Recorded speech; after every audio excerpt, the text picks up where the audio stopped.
Bismillahirrahmanirrahim. Assalamualaikum warahmatullahi wabarakatuh. Waalaikumsalam warahmatullahi wabarakatuh. Untuk pertemuan kali ini, Ibu akan menjelaskan tentang materi menerapkan sikap jujur dalam kehidupan. Nah, kalian bisa lihat ya di slide yang sudah di-share, itu sudah ada PowerPoint. Nah, pasti kalian sudah tidak lagi dengan kata jujur, karena waktu kelas 7 SMP, kalian sudah mendengar materi tersebut. Sekarang Ibu pengen tanya dulu terlebih dahulu, ketika kalian mendengar kata jujur atau perilaku jujur, apa yang terlintas di pikiran kalian? Apa sih yang kalian pahami dari sikap jujur? Berbicara apa adanya. Tidak berbohong. Gimana? Berbicara sesuai dengan kenyataan yang ada. Orang baik. Ya gimana? Orang baik. Orang baik. Ya, terima kasih Nak Rifai. Selanjutnya, pertama Ibu akan menjelaskan pengertian kejujuran. Nah, sidik dalam bahasa Arab artinya benar, yang mana merupakan istilah yang tepat untuk mengartikan kata jujur, yang berarti dapat dipercaya. Kejujuran berarti adanya keselarasan antara ucapan dan perbuatan. Sikap jujur akan mampu menyelesaikan permasalahan dengan baik, dan perilaku jujur merupakan ukuran kepercayaan seseorang di mata orang lain. Mengapa demikian? Karena jujur akan mengatakan sesuatu apa adanya, tidak melakukan perbuatan dusta atau bohong. Perilaku jujur juga merupakan sikap tulus dalam melaksanakan amanah dan tanggung jawab. Dan adapun bentuk-bentuk jujur itu dibagi menjadi 4. Yang pertama yaitu jujur dalam perkataan. Maksud dari jujur dalam perkataan di sini ialah apabila dia berkata atau mengucapkan sesuatu, dia selalu mengucapkan dengan kebenaran, ucapan yang sesuai dengan hati nuraninya. Memberitakan atau dia tidak memberitakan kecuali apa yang sebenarnya terjadi, karena dia sadar bahwa dusta merupakan tanda-tanda dari orang munafik. Jadi dia selalu memberitakan apa yang memang dia lihat dan sesuai dengan kenyataan. Nah, adapun sabda Rasulullah SAW yang berbunyi, Hurairah radhiyallahu anna Rasulullah SAW qala ayatul munafiki salatun idza hadatsa kadzaba wa idza wa'ada akhlafa wa idza tumina khana. Nah, yang artinya diriwayatkan dari Abu Hurairah, sesungguhnya Rasulullah SAW telah bersabda, tanda-tanda orang munafik itu ada 3. Yang pertama yaitu apabila dia berdusta, dan yang kedua apabila dia berjanji dia mengingkari. Dan yang ketiga, apabila dia dipercaya, dia mengkhianati. Hadis riwayat Bukhari dan Muslim. Dan untuk bentuk kejujuran yang kedua, yaitu jujur dalam bermuamalah. Maksud jujur dari bermuamalah di sini, kita harus jujur dalam kita harus jujur dalam jual beli. Baik itu kita menjadi penjual maupun kita menjadi seorang pembeli. Kita harus jujur ya, tidak boleh bohong. Misalnya, jual seorang, nah nenek-nenek di situ sudah tua sekali dan kita ingin membeli barangnya. Nah, lalu nenek itu bilang, bayarnya pakai uang asli ya nak, jangan pakai uang palsu. Nah, kita malah membayar dengan menggunakan uang palsu. Jangan ya, kita harus menjadi pembeli yang jujur. Begitupun penjual, kita harus menjual sesuai dengan apa yang sudah ditentukan. Misalnya kita menjual barang yang memang asli, ori, bukan menjual barang yang KW, atau kita menjual barang yang KW, palsu, tapi kita bilangnya barang itu asli. Nah, itu tidak baik ya. Beda halnya mengambil keuntungan. Kalau kita berjualan mengambil keuntungan itu tidak apa-apa ya. Dan selanjutnya bentuk jujur yang ketiga yaitu jujur dalam berjanji. Nah, seorang muslim apabila berjanji kepada seseorang akan menepati janjinya. Dia tidak akan mengingkari. Karena hari itu sudah termasuk dari ciri-ciri orang munafik sebagaimana sabda pesan saya katakan. Bentuk jujur yaitu jujur dalam penampilan. Maksudnya jujur dalam penampilan bagaimana? Seorang muslim tidak penampilan yang palsu, tidak menampakkan apa sebaliknya yang ada di batinnya. Apa yang ditampilkan itulah yang ada di batinnya dan mulutnya, dan tidak menggunakan pakaian ya. Adapun keutamaan perilaku jujur, yang pertama yaitu kejujuran adalah satu tingkatan dan yang kedua, kejujuran akan membimbing pada kebaikan. Dan yang ketiga, jujur merupakan penyembuhan seorang muslim. Nah, adapun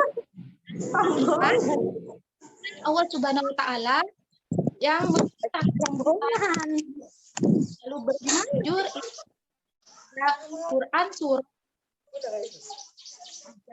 ayat 23 sampai 24 yang berbunyi A'udzu billahi minasyaitonir rajim.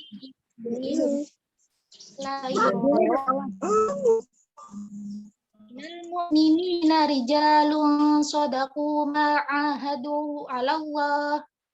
Maaf. Shadaqu ma 'ahadu Allah 'alaihi.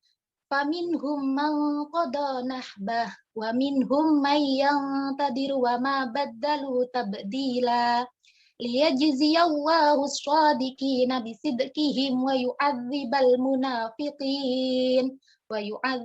munafiqina in syaa'a aw yatuba 'alaihim. Innallaha kana ghafurur rahima.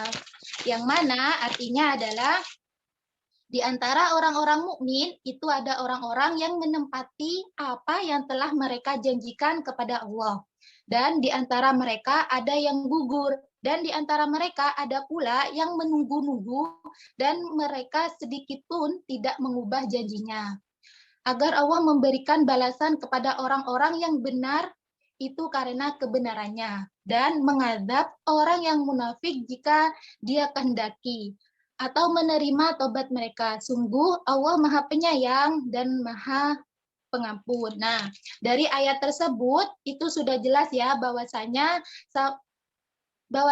di ayat tersebut diperintahkan untuk kita kaum muslim untuk selalu berbuat jujur dan selalu berperilaku jujur. Karena barang siapa yang menegakkan kebenaran merupakan perintah Allah Subhanahu wa taala yang nantinya akan mendapat imbalan surga. Dan adapun firman yang kedua yaitu terdapat pada surah At-Taubah ayat 119. Bismillahirrahmanirrahim. Ya ayyuhalladzina amanu taqullaha wa kunu ma'as shadiqin. Yang artinya di situ, wahai orang-orang yang beriman, bertakwalah kepada Allah dan bersamalah kamu dengan orang-orang yang benar. Nah, ayat tersebut menyatakan bahwasanya Allah memerintahkan kepada seorang mukmin agar tetap istiqomah dalam ketakwaan serta mengharapkan ridhonya. Nah, di sini selanjutnya Ibu akan mencontohkan perilaku tidak jujur. Yang pertama yaitu berbuat curang. Nah, berbuat curang ini adalah menghalalkan segala cara untuk mencapai tujuannya.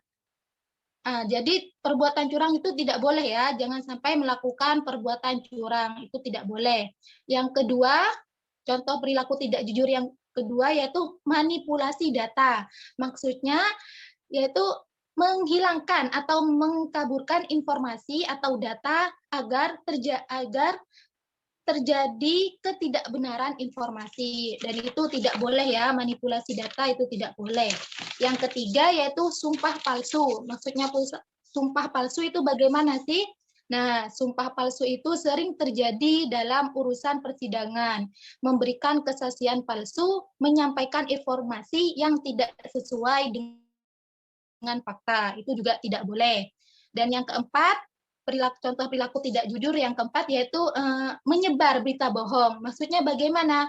Sekarang kan banyak sekali media sosial yang kita punya, atau orang-orang di luar sana sudah banyak sekali mempunyai media sosial. Jadi kita jangan asal menyebarkan berita yang tidak benar. Itu tidak boleh ya, sebelum kita tahu kebenarannya itu seperti apa. Jadi janganlah menyebar berita yang masih belum tahu kebenarannya ya, itu tidak boleh. Dan yang keenam yaitu cara melatih perilaku jujur. Nah, di sini Ibu akan menjelaskan cara melatih perilaku jujur. Yang pertama itu tanamkan niat yang kuat. Jadi mulai sekarang kalian bisa tanamkan niat yang kuat. Mulai hari ini kita berniat, kita akan melakukan perilaku jujur ke depannya. Kita akan selalu melakukan perilaku jujur itu untuk semua orang, tidak tanpa memilih-milih. Jadi jujur itu harus berbuat jujur kepada semua orang ya, jangan hanya orang-orang tertentu saja. Yang kedua, cara melatih perilaku jujur yaitu tekad yang kokoh. Nah, kita harus ada kemauan dan kehendak yang harus melekat pada diri kita agar kita bisa mempertahankan dan meluruskan niat agar tetap konsisten untuk melakukan perilaku jujur. Yang ketiga yaitu memiliki keyakinan. Maksudnya di sini dengan adanya keyakinan bahwasanya perintah jujur itu adalah perintah Allah Subhanahu wa taala, dan kita yakin dengan kita melakukan perbuatan jujur semuanya akan dipermudah. Dan yang keempat yaitu melakukan latihan terus-menerus. Nah, jangan hanya kita berniat saja tapi kita tidak melatih perilaku jujur. Jadi kita bisa melatih perilaku jujur dari hal yang paling kecil. Misalnya sekarang kita sedang melakukan pembelajaran. Nah, kita pamit ke ibu, kita akan melakukan pembelajaran hari ini. Nah, tapi kita tidak melakukannya, kita hanya membuka aplikasi Zoom mengikuti, tapi kita melihat yang lain, misalnya kita melihat Instagram, kita melihat story-nya teman-teman. Nah, itu tidak boleh ya, itu kita sudah berbohong kepada ibu kita. Kan niat dari awal kita ingin melakukan pembelajaran kan hari ini, tapi malah kita menyalahgunakan itu. Nah, yang kelima yaitu memilih dalam berteman. Nah, untuk melatih perilaku jujur, kita juga harus memilih dalam berteman. Kenapa harus memilih dalam berteman? Karena teman yang baik akan mengajak kita dalam hal kebaikan juga. Misalnya ya, Ibu contohkan. Misalnya di sini Mbak Khalifatul Jannah sama Mbak Silvi.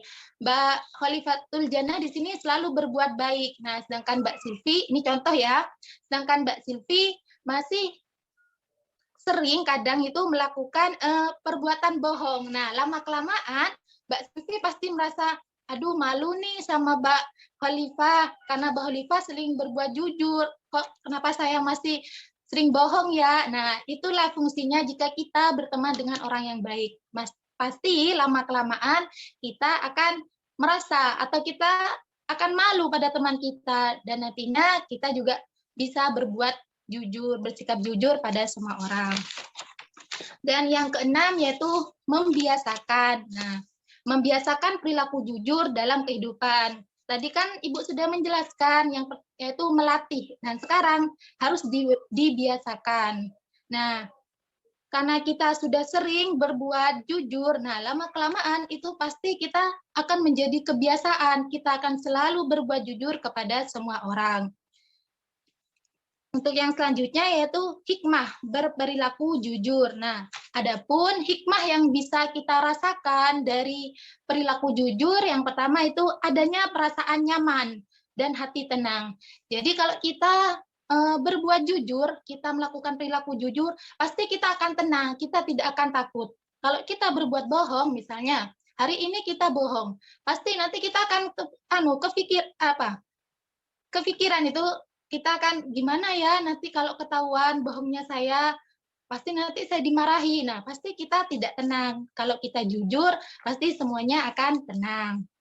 Yang kedua, tidak berurusan dengan lembaga-lembaga penegak hukum. Nah, misalnya Ibu contohkan di lembaga sekolah ya. Kalau kita tidak berbohong pada guru, kita tidak berbohong pada BK misalnya, pasti kita tidak akan berurusan dengan bagian keamanan atau bagian yang mengurusi keamanan sekolah. Kita pasti tidak akan mendapatkan sanksi, pasti kita akan tenang jika kita selalu berbuat jujur. Yang ketiga, adanya kemudahan menjalani aktivitas. Nah, jika kita sudah berbuat jujur, pasti kita akan menjalani aktivitas kehidupan dengan tenang karena tidak ada yang kita khawatirkan. Dan yang keempat yaitu selamat dari azab dan laknat Allah Subhanahu wa taala. Yang mana tadi Ibu sudah jelaskan bahwasanya perintah melakukan perbuatan jujur itu sudah diperintahkan oleh Allah Subhanahu wa taala di surah Al-Ahzab tadi ya. Jadi kita bisa selamat dari laknat Allah. Dan yang kelima, adanya jaminan masuk surga. Nah, di sini jika kita selalu berbuat jujur, maka kita juga akan mengumpulkan banyak kebaikan yang nantinya bisa menjamin kita masuk surga. Dan yang keenam, adanya jaminan dicintai Allah Subhanahu wa taala.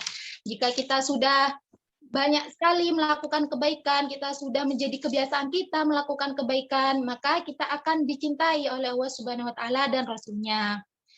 Nah, di sini yang selanjutnya Ibu akan menjelaskan membiasakan perilaku jujur. Nah, bagaimana kita memulai membiasakan perilaku jujur? Kita mulai dari hal-hal yang kecil atau di lingkungan sekitar kita. Misalnya sekarang kita sedang di sekolah. Nah, kita mulailah berperilaku jujur di sekolah. Jujur sesama teman, jujur dengan guru, jujur dengan warga sekolah. Nah, itu harus kita latih. Kita latih secara perlahan. Kita mulai secara sedikit demi sedikit, nanti lama-kelamaan juga akan terbiasa melakukan perbuatan jujur. Jangan hanya sekarang kita jujur, berperilaku jujur, besok kita bohong lagi. Nah, itu akan tidak sulit yang nantinya akan menjadi kebiasaan. Jadi teruslah melatih, teruslah berperilaku jujur agar menjadi kebiasaan. Nah, sudah itu saja yang Ibu sampaikan hari ini. Nah, sekarang Ibu ingin meminta beberapa dari kalian, 1 atau 2 anak saja, Ibu minta tolong ceritakan perilaku jujur apa yang pernah kalian lakukan dalam kehidupan. Bisa dihidupkan mikrofonnya yang ingin bercerita hari ini? Silakan. Ada yang ingin bercerita? Satu saja perilaku jujur yang pernah kalian lakukan.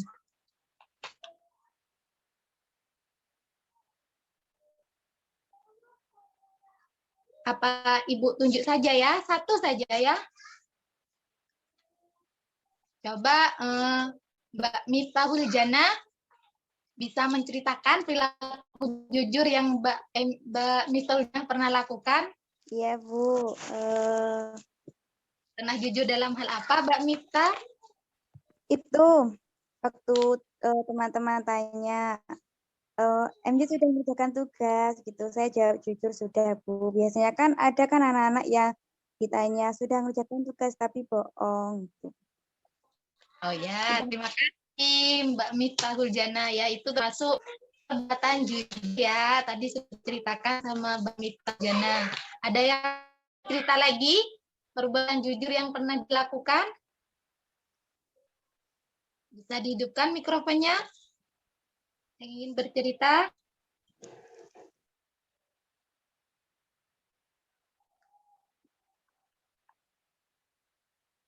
Ya sudah, sepertinya sudah tidak ada ya. Tadi Mbak MJ sudah bercerita dan itu sudah termasuk perilaku jujur. Terima kasih untuk Mbak Miftahul Jana. Nah, untuk absen, tadi kan sama Ibu belum di absen, nanti Ibu absen di grup PA saja. Nah, di sini halaman 34 sama 35, di situ ada tugas pilihan ganda sama uraian kalian kerjakan ya, itu minggu depan kalian kumpulkan. Dan untuk pertemuan minggu depan itu materi yang kita bahas adalah mengenal nama-nama Allah Subhanahu wa taala, Asmaul Husna. Nah, itu Ibu minta pada kalian untuk menyiapkan bacaan Asmaul Husna. Jadi buku kalian nama-nama Allah Subhanahu wa taala, di situ kalian bisa melihat di Al-Qur'an, kalian tulis dan minggu depan akan Ibu terangkan dan akan Ibu ajari cara membaca Asmaul Husna yang benar menggunakan nada yang baik ya. Cukup itu saja dari Ibu, kurang lebihnya Ibu mohon maaf. Semoga apa yang Ibu sampaikan hari ini bisa menjadi ilmu yang manfaat dan barokah. Amin. Sudah ya, wassalamualaikum warahmatullahi wabarakatuh. Waalaikumsalam warahmatullahi warahmatullahi wabarakatuh. wabarakatuh.